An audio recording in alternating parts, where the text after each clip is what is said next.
Canberra Metalheads. The Archives. Me and You Season 2. Alright, let's kick it.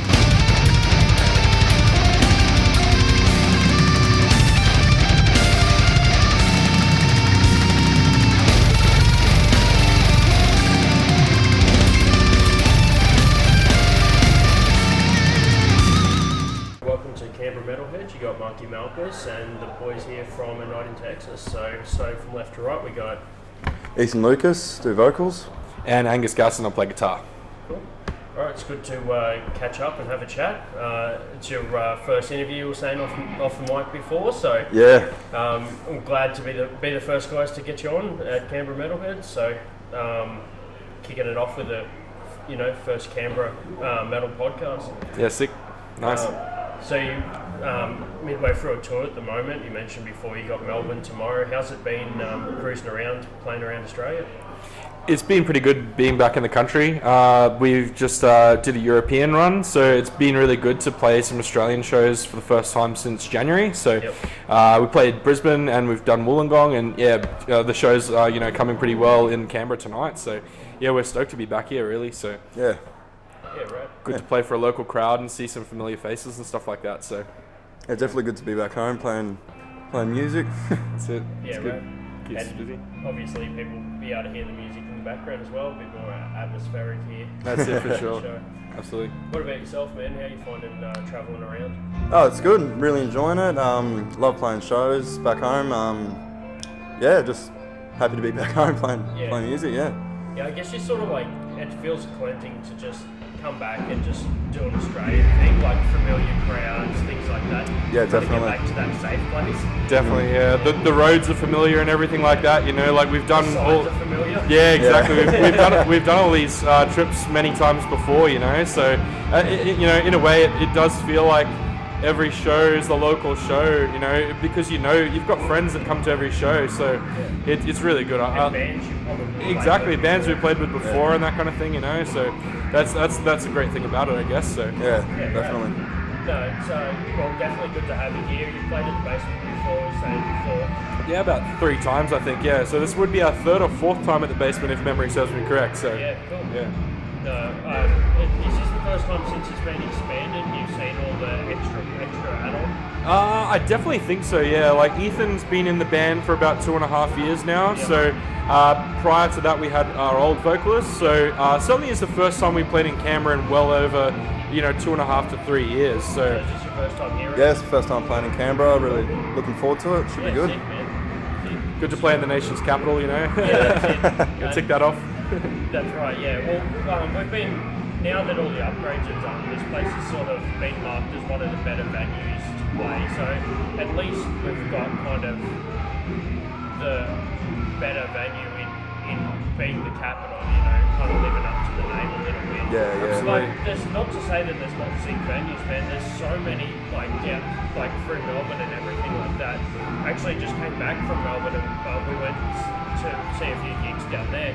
Sure. So crazy, man. You see, like, looks like a bar with like some tradies in the front, and out the back there's like a full metal gig with like a whole scene out there. Yeah. This place kind of reminds me a little bit of Crowbar back in Brisbane. Yeah, It's kind of got that same vibe. Like, it is just a straight metal vibe, and the clientele is replicated, and you got friendly people like yourself working behind the bar and stuff, So you feel it's family, you definitely feel at home in these kind of venues. So Yeah, right. it is good. Yeah, we always get like good vibe sort of feedback from it. So That's it, straight up. But yeah, we've also seen Hostel be opening up for you guys as well. Yep. Have you played with those guys before in the past? We have played with those guys, yeah. Our other guitarist, Corey, his cousin's actually in the band, and Corey also recorded their latest release as well. So yeah, we know those guys fairly well, and we played a show in Brisbane with them, but I don't believe we played in Canberra with them before. So Okay. yeah, Cool. Yeah, I just thought I'd do a call back there because we've had Hostel on the show before, and Yeah, cool. I know those guys listen, so it's always what I usually do is build a show of track lists around the interview. Nice. And I know that Hostel's going to creep up in there somewhere, so yeah, nice. You got to rep that stuff. So yeah, rep it. absolutely, Yeah, And, sure. and look, man, I'll tell you what, I've been getting a lot into my deathcore lately. I mean, we had Boris the Blade on the show before, and like Blacklisters come from a deathcore background and things like that, but they're moving more into the metalcore side of things, and just in general heavy music, as well as not just being a like death metal heavy, like more into like the groove and fast beating. We had Archfire on the show as well. Nice. So just some tech death as well, and psychroptic. So yeah. We were really sad that we were out of the country when Archfire came to Australia. I was so keen to see them, but then we were in Europe at the same time, so yeah, it really sucked. So I would have loved to see Spencer go crazy on the drums. It would have been really cool. Yeah, no, it was insane. Yeah. Sure. And just to see it here, I'm just like, this is my work. Yeah. And like Archfire's playing here, it's pretty crazy. It's really cool, yeah. Yeah, but like, I mean, I tell you what, man, I went to the gym twice today and I listened to music both times, so like, it definitely got me through it. Like, sure. You just need that hard music Yeah, to smash it through. definitely. Yeah, it's really like one of those things where it'd be funny just watching without hearing the music. You're like, this guy is just getting into it.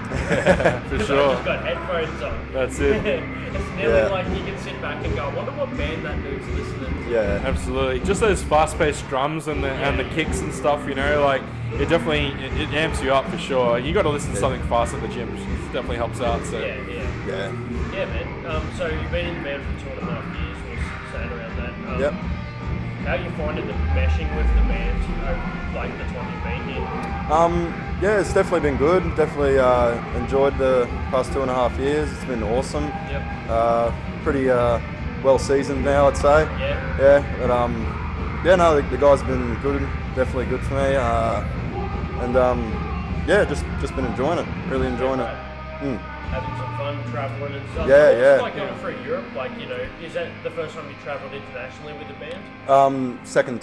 Third time. Second, yeah, it was the third. The Night in Texas played in Europe 3 times, but it was the second time since Ethan's been in the band. So That always puts a test in it, isn't it? Like national tours, Australia's got massive spans between venues. Oh, it's crazy. Yeah. And it's crazy, but then you go over to Europe, you're just like, what? It's just down the road. Yeah. One of the guys from a local band called Wretch, they're opening up for Black Jelly and Murder. Cool. And they're playing with them. I don't like to tend to say open up too much, because like technically they're all just playing together. You know? Definitely, man. Yeah, it's like bands that have lead and rhythm guitars. Like some bands do that. Some bands say they both have like 2 guitarists and there's no difference. Sure. But yeah, anyway, so they said that they actually, because they got some fairly brutal like song names and lyrics and themes. They went to one place in Germany and the dude was just like, yeah, you can play, but you can't announce any of your song names. So they went up. Yeah. Right. And announced all their song names. Yeah. So I don't know whether it was Germany. It was within like that area, because the next place they went to was in Germany. So it was close. It might have been somewhere like Holland, maybe, because like we were going to play with this band called Begging for Incest in Germany, but it turns out that their drummer was a full-on alcoholic and they couldn't even play the show. So that was quite funny. But unless you've got like Nazi themes and stuff like that, the Germans they're my favorite. They're great people. Definitely. It wasn't in Germany. Sorry, the next gig was in Germany, so it was close enough. Yeah. And what they did is they went there, they announced all their songs, they did exactly how they would have normally done, didn't change a thing. Yeah. And then instead of crashing at the crash house with the guy that said they couldn't play any of their stuff.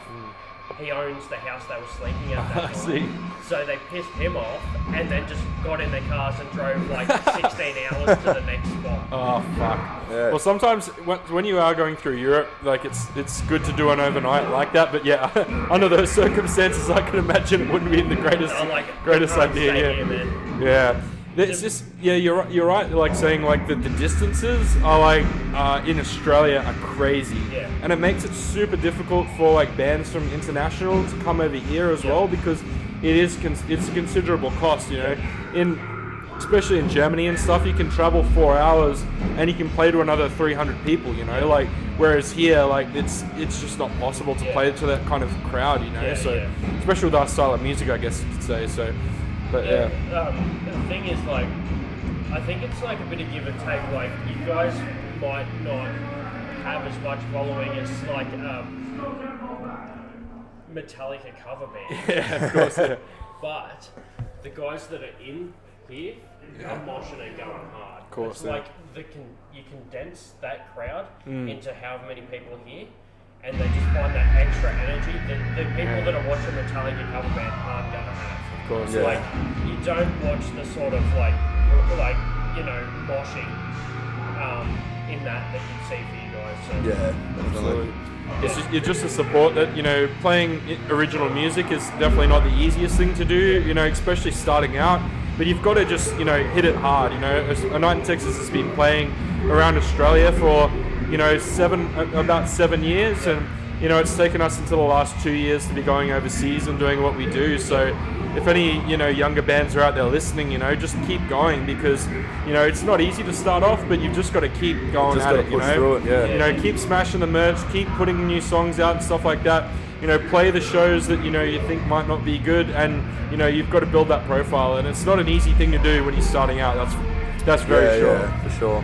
Yeah, man. No, it's super cool that to see someone have that drive to get behind it. Because we've mentioned on the show before, we get bands hit us up, and that's why we enjoy having them, because we're like, you got back to us, you messaged us, you've shown that you're keen, and it makes it a lot easier. Of course. To cue things up. So that's why we just love having, anyone that shows passion.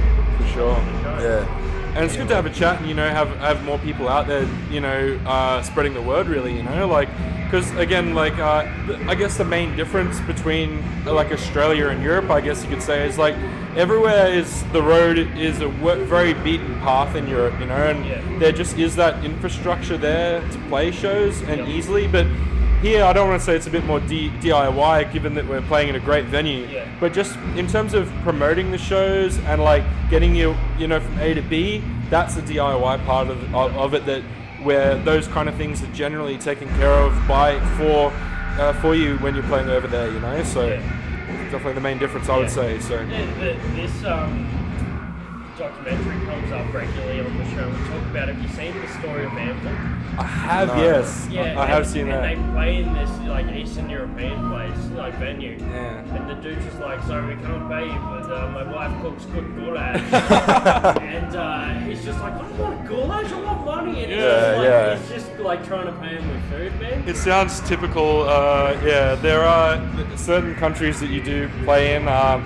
It's definitely a little bit sketchier. That's all I'll say. To be honest, man, those routing shows, they're not the shows you want to play, but they're the shows you have to play just to get to the next show, So, and that's the reality of it, really. Yeah. So, when I watched that documentary, it's a perfect example of a band that could have made it, but it was just bad management. Sure. And that's why it hits harder, because it's it wasn't drugs, it wasn't alcohol, it was just people. And they're a great band, and I'm glad that documentary did well for them, and their profile got bigger than they ever did, even in the 80s, I guess you could say, But they were definitely one of those OG thrash bands that were out there doing things. They were up there with Metallica. They just went into the doldrums during the 90s and early 2000s, I guess, but they just weren't where Metallica was, and unfortunately Metallica got it instead of them. Yeah, for sure. But there's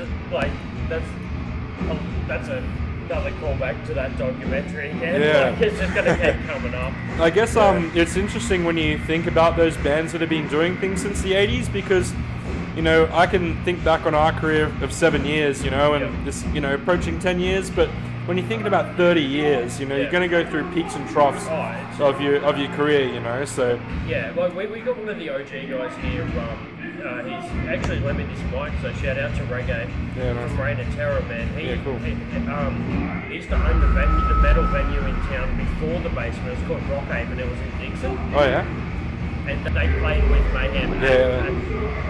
And man, he's had some crazy stories from over the years, and he was even saying to me, man, he's just this is one of the kids that used to come to our shows, and he'll show me a photo of a 40-year-old dude, and he's just that's exactly what it's like, man. You're see these dudes, I went to watch Alice Cooper, I think it was early in the year, he played here in Canberra. Yes. And you see like generations, like literally parents and their kids go and watch the same dude. Yeah, when I went and saw Motley Crue and Alice Cooper, it was the same thing. And like when you go see AC/DC or something like that, you know, you might see the Black Sabbath, like, Ozzy Osbourne stuff. That's true. Yeah, Yeah. You know, you do see those generations of kids coming to this. You know, to see that music that's being classic and part of like, you know, how many generations' lives. You know, it's pretty incredible.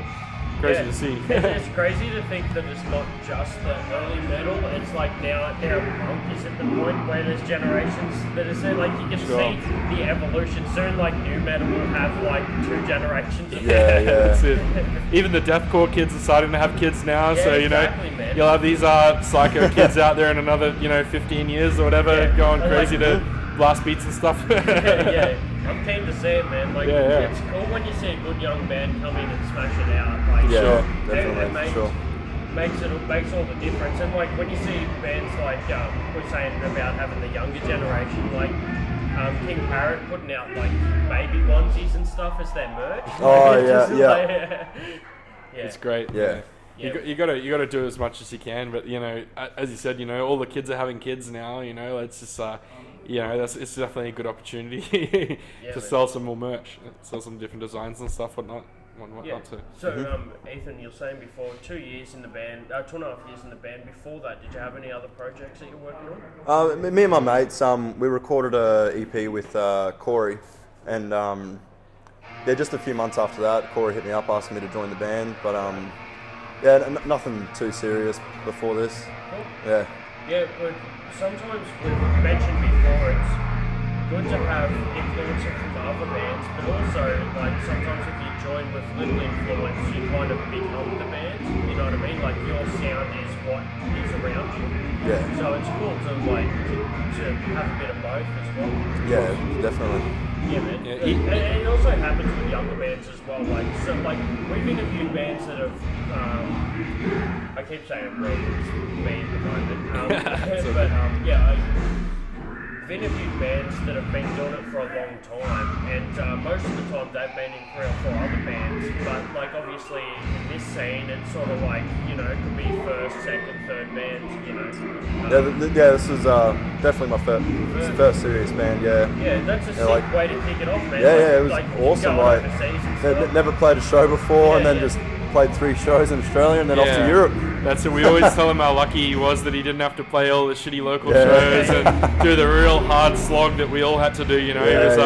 We played 3 shows in Australia and then we the first, played in Europe, you know, so he definitely was very lucky in that regard. But, you know, he's earned it now, you know, he's been with us for a little while, so the hazing period has definitely ended.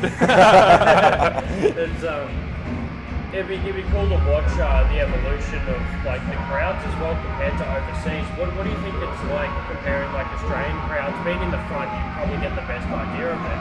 Do you find that it's different overseas, or is it pretty much the same? It's definitely a bit different in Europe and where other places we've been, but just here it's I don't even know what to say really. Just like in Europe, it's